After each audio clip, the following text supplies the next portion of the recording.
Hello guys, ఎలా ఉన్నారు? ఈరోజు మీకు మంచి టాపిక్ తీసుకొచ్చాను. దాని పేరు డెరివేటివ్స్. డెరివేటివ్స్ అంటే ఒక ఫైనాన్షియల్ కాంట్రాక్ట్స్.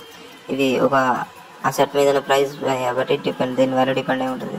దీంట్లో చాలా కామన్ డెరివేటివ్స్ ఏంటంటే forwards, futures, options, swaps. Forwards అంటే ఇవన్నీ ఒక అసెట్స్ ఫ్యూచర్ డేట్లో లేకపోతే ఎక్స్చేంజెస్ కాకుండా ఫ్యూచర్ డేట్స్ కోసం అసెట్స్ని కొనడం లేదా అమ్మడాన్ని అగ్రిమెంట్ చేసుకోవడమే దీన్ని ఫార్వర్డ్స్ అంటారు. ఫ్యూచర్స్ అంటే ఇవి ఒక స్టాండర్డైజ్ కాంట్రాక్ట్స్ అన్నట్టు.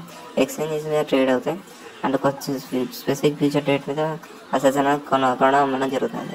నెక్స్ట్ ఆప్షన్స్ అంటే కాంట్రాక్ట్స్ ఇవ్వడం జరుగుతుంది, కానీ అది అప్లికేషన్ కాదు.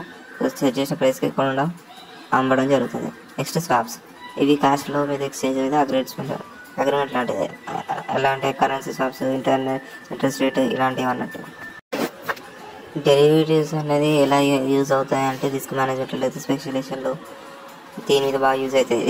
రిస్క్ మేనేజ్మెంట్ లేకపోతే ప్రైజెస్ చేంజ్ అవుతుంది అనుకో, దాన్ని బెట్ చేయడం, దాని మీద డెరివేటివ్స్ బాగా యూజ్ అవుతాయి. ఇవి లెవరేజ్గానే ఉంటుంది. చిన్న చిన్న అసెట్స్ ప్రైసెస్ స్మాల్ చేంజ్ అవుతాయి, అది ప్రాఫిట్ లాస్ అనవచ్చు. Future contracts daily margin adjustments మీద ఉంటాయి, అంటే మార్కెట్ లాంటివి. అయితే ఒక డెరివేటివ్ కూడా నోషనల్ వాల్యూ ఒక టోటల్ అసెట్ మీద ఉన్న వాల్యూ మీద డిపెండ్ అయి ఉంటుంది.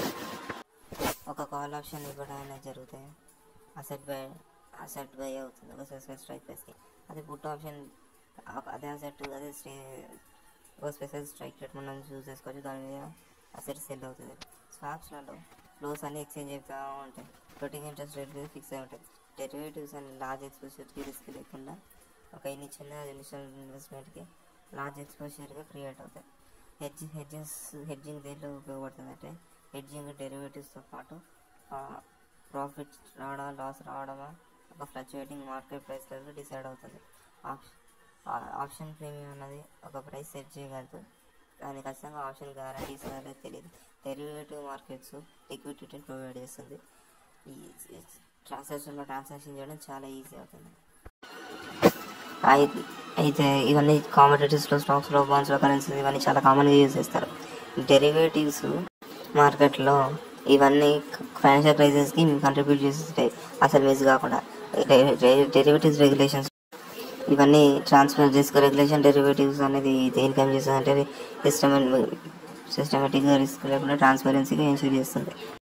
ఓకే గైస్, ఈరోజు డెరివేటివ్స్ గురించి మీరు మంచిగా తెలుసుకున్నారు అని అనుకుంటున్నాను. రేపటి పెడతాను, మళ్ళీ రేపు కలుగుతాను. ఈరోజు ఇన్ఫర్మేషన్ చాలా తెలుసుకున్నారు అనుకుంటున్నాను. రేపటి పెడతాను, మళ్ళీ రేపు కలుద్దాం.